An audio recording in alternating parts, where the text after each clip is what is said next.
আমাদের কাছে অনেক মানুষ জানতে চায় যে যারা পানিতে ডুবে মারা গেল তারা কি শহীদ হবে, যারা ধ্বংসস্তূপের নিচে পড়ে মারা গেল তারা কি শহীদ হবে, যারা পেটের পীড়ায় মারা গেল তারা কি শহীদ হবে? হ্যাঁ ভাই, সহিহুল বুখারীর 2829 নম্বর হাদিস তথা 28-29 নাম্বারটা খুব সুন্দর।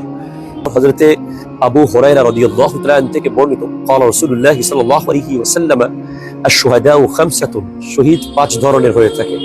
এক হলো আল মাতউন, যে মহামারীতে মারা গেল। 2 ওয়াল মাবতুন, যে পেটের পীড়ায় মারা গেল। 3 নম্বর ওয়াল গারিকু, অর্থাৎ যে পানিতে ডুবে মারা গেল।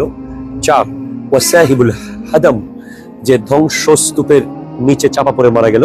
এবং 5 হচ্ছে ওয়াশাহিদু ফি সাবিলিল্লাহ, যে আল্লাহর রাস্তায় মারা গেল। আমরা আজ অত্যন্ত ভারাক্রান্ত হৃদয়ে আল্লাহর দরবারে দোয়া করছি।